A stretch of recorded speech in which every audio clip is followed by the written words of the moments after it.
Hi, this is Dave with DRH Acrylic Creations. Today we're going to be doing a pour I called Viking Roar. This is my pillow paint going down. This is PPG Multi-PRO in eggshell. I get this at Home Depot and it is my go-to. It's not expensive.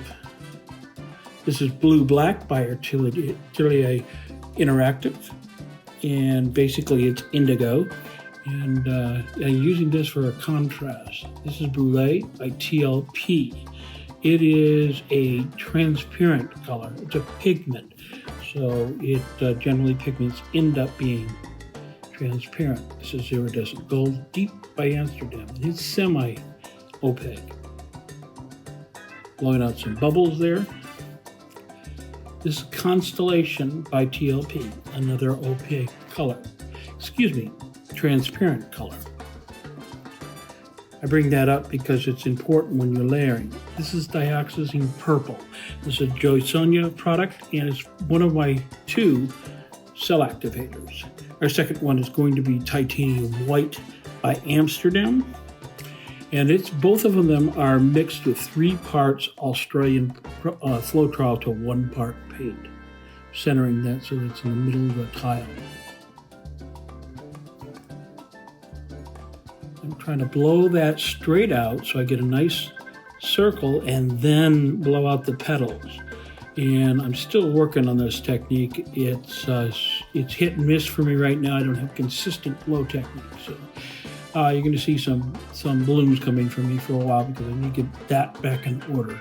Really is the foundation of the Sheleeart technique. Now, I took the course back in, it's been 2 years ago in October. And I found this course to be eye-opening. It allowed me to see things in a different way and get some control on the technique. So I find it liberating. And if it's something you might be interested in, there is a coupon code down in the description for 15% off the course if you're at all interested in doing this. Okay, gonna pick up my skewer and do a little bit of modifications. I did 5 of these. Now this is a practice piece for a friend who's asked me to do a larger piece for him. And they're big Minnesota Vikings fans.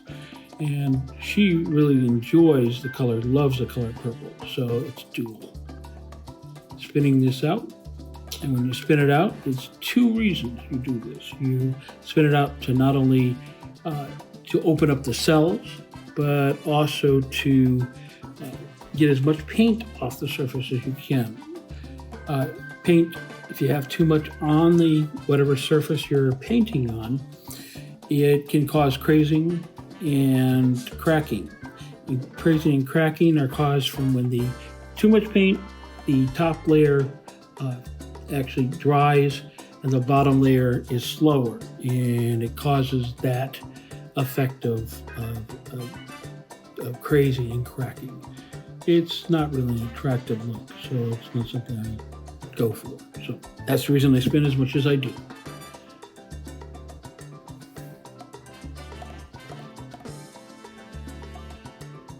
Now I get most of my products from FluidArt.co. That's my TLP pigments, and my swiping tools I mostly got from FluidArt.co. But I also get things from a lot of the online art stores like Dick Blick and Jerry's Artorama. So most of the products that I talk about here are down in the description. First off, you can find them there, but they are freely available through those sites. And there are links to all of them down in my description.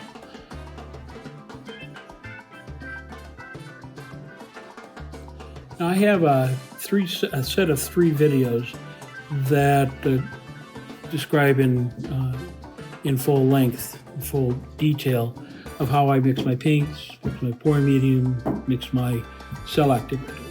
And there are links to that down in the description also. So I'm thinking that I'm liking what I'm seeing here, and I think it's just about time for the flyover. I want you to take a close look at how well formed these cells are, and I got quite a bit of shadow cells. You can see the dioxazine purple really did stand up nicely. If you found today's video useful, I invite you to leave a like, subscribe if you haven't already done so, and ring the bell for notifications of videos that I'll put out. It's my goal to put out at least 2 per week, and I'm hoping you're finding them enjoyable and useful. Thanks for being here. Bye now.